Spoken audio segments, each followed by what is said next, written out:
En la pasada legislatura, no esta, sino la anterior legislatura, en 18 ocasiones discutimos en pleno sobre esto que han venido a llamar la ocupación y que bien podría ser, para ser más concreto y más exacto, lo que tenga que ver con la morosidad, lo que tenga que ver con el allanamiento de morada o lo que tenga que ver con la usurpación. En 18 ocasiones. En 17 de esas ocasiones, los proponentes fueron o la derecha extrema o la extrema derecha. Y ya saben, tanto monta tanto, o el orden de los factores no altera. En un encendido discurso parlamentario, Óscar Matute desmantela la narrativa del miedo en torno a la ocupación de viviendas, denunciando su uso como instrumento político para proteger intereses financieros y criminalizar la pobreza, mientras se invisibiliza el verdadero problema estructural, la falta de acceso a una vivienda digna. El parlamentario comienza recordando que esta problemática ha sido tratada en numerosas ocasiones en el pasado reciente, impulsada sobre todo por fuerzas políticas conservadoras. Para él, esta insistencia no responde a la gravedad real del asunto, sino a una intención deliberada de generar alarma entre la ciudadanía. Considera que se están mezclando situaciones muy distintas bajo un mismo término con el fin de simplificar el debate y endurecer el discurso. Además, critica que estas iniciativas parten de un enfoque ideológico autoritario, disfrazado de preocupación por la seguridad o el orden, cuando en realidad lo que buscan es proteger intereses privados y reforzar mecanismos de control social. Hoy vamos a desmenuzar una de las polémicas más recurrentes en la política de vivienda. ¿Por qué se sigue utilizando la ocupación ilegal como el gran caballo de batalla cuando existen problemas mucho más graves? Quédate con nosotros mientras analizamos las estrategias detrás de esta narrativa. Y si te interesa un análisis profundo sobre temas cruciales como este, suscríbete al canal, activa la campanita y dale like para no perderte nuestro contenido. En esta legislatura, en la presente, ya son 6 las ocasiones en las que nos vemos nuevamente hablando de esta cuestión. En ninguna de las 18 anteriores y en las 6 precedentes nuestro voto ha sido diferente o distinto cuando nos venían estas situaciones. Y en esta ocasión vamos a seguir la misma tónica. Votaremos que no a esta proposición de ley. Y trataré de explicar por qué.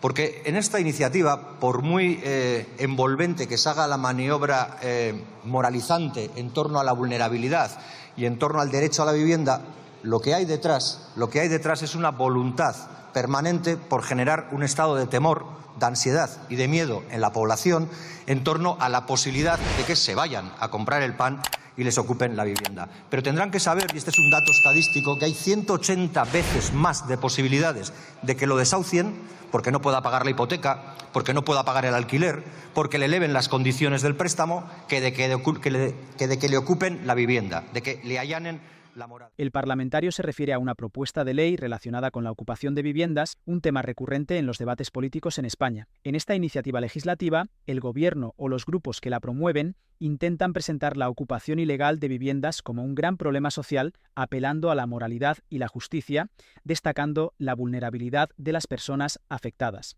No obstante, el orador argumenta que este enfoque está diseñado más para generar pánico en la población, sugiriendo que el riesgo de que cualquier persona pierda su hogar por una ocupación ilegal es mucho mayor de lo que realmente es. Según él, esta estrategia busca crear una sensación de inseguridad y temor, que hace que las personas estén preocupadas por algo que es, en términos estadísticos, un fenómeno muy poco frecuente. El parlamentario también señala que lo que realmente se está buscando con esta propuesta no es solucionar los problemas de fondo de la vivienda, como la escasez de viviendas asequibles o las dificultades económicas que enfrentan muchas familias, sino distraer la atención de estos problemas graves que afectan a una gran parte de la población. Según su visión, esta ley se usa para desviar el foco hacia un problema menor, como la ocupación ilegal, mientras se ignoran cuestiones más serias y urgentes. Además, advierte que esta ley favorece a los intereses del sector financiero y los grandes propietarios, como los bancos y fondos de inversión, que tienen muchas viviendas vacías pero que no enfrentan regulaciones severas, mientras que las familias vulnerables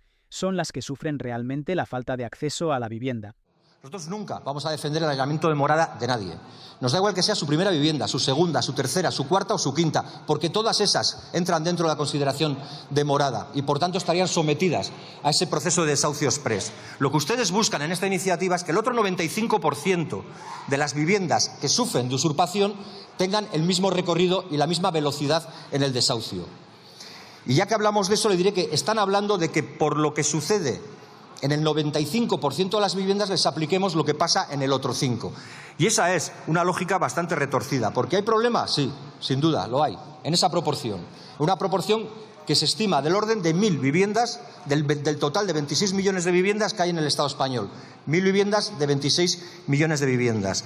El problema realmente es la falta de vivienda. El problema es que más de la mitad de las personas que pagan un alquiler estén en riesgo de pobreza. El problema es que muchas de las personas que están pagando una hipoteca vivan asustados porque tal vez no puedan pagar la hipoteca y puedan perder la vivienda después de años y de años en los que han pagado y haciendo más ricos con los intereses a los bancos. Esa es la desgracia que se... El parlamentario reconoce que la ocupación ilegal de viviendas sí es un problema, pero señala que este fenómeno afecta solo a una fracción mínima de la población.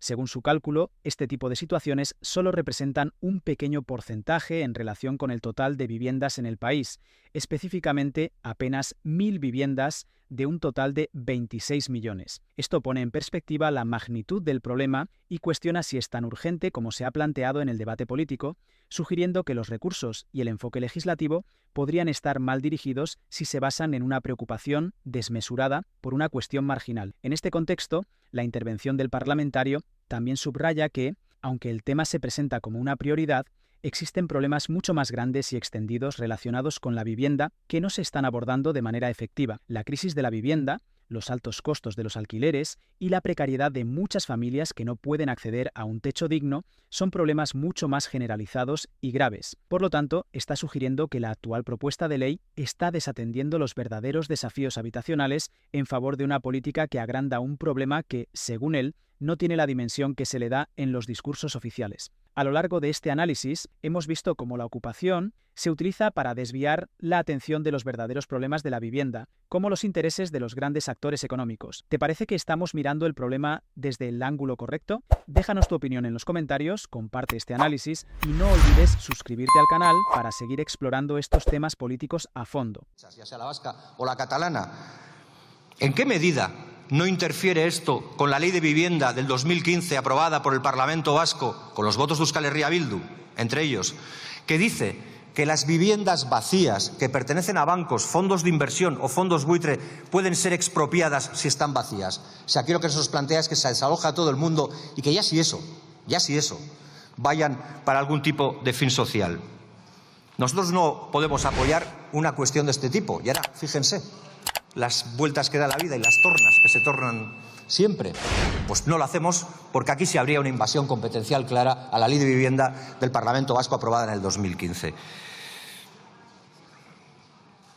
Se aducen las malas prácticas que se puedan practicar en algunos pisos. Yo no niego que pueda haber todas esas casuísticas que se han dicho. Lo que me gustaría ver son los números, la cantidad de esa casuística, y no las hay. Pero sí sabemos, por ejemplo, y eso es mucho más fácil de testar, cuál es la mala práctica de los bancos dueños de pisos vacíos que no pagan los gastos de comunidad, que no pagan las derramas para arreglar, que no pagan el mantenimiento del edificio, que no pagan la instalación de ascensores. Y dentro de 2 puntos, en el punto tercero, hablaremos de la necesidad de dotar de ascensores a las viviendas donde hay personas con discapacidad. De eso no se quiere hablar nunca. Casi podríamos decir, y voy terminando, que esto va a tener una continuidad. Va a haber un spoiler, ya se lo digo.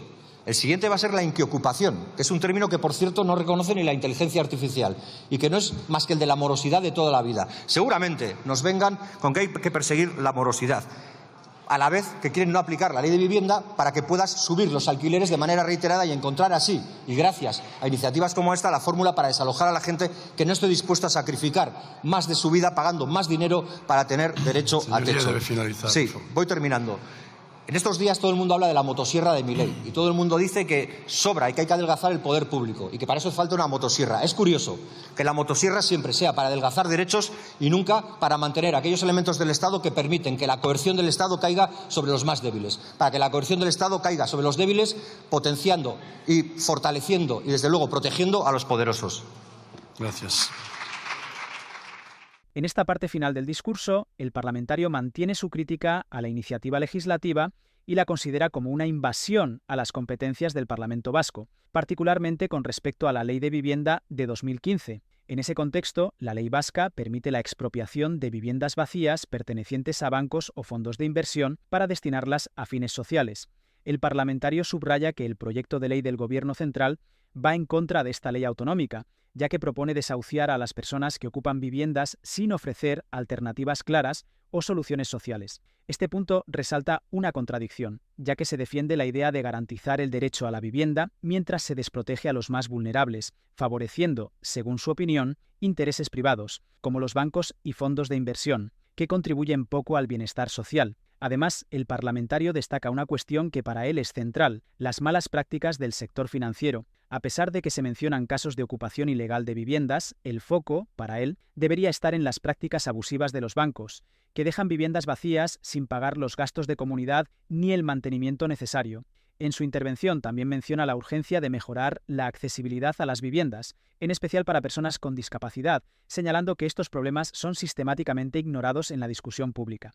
El parlamentario concluye con una reflexión sobre la motosierra de Milei, aludiendo a la tendencia de algunos sectores políticos a recortar derechos sociales mientras se mantienen los privilegios de los poderosos.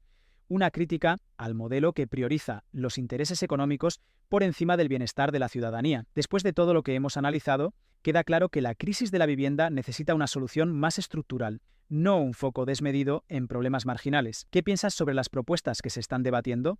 Nos gustaría conocer tu visión en los comentarios. Si te gustan los análisis profundos y sin filtros, suscríbete al canal, activa la campanita y no olvides dar like al vídeo. Nos vemos en el próximo análisis.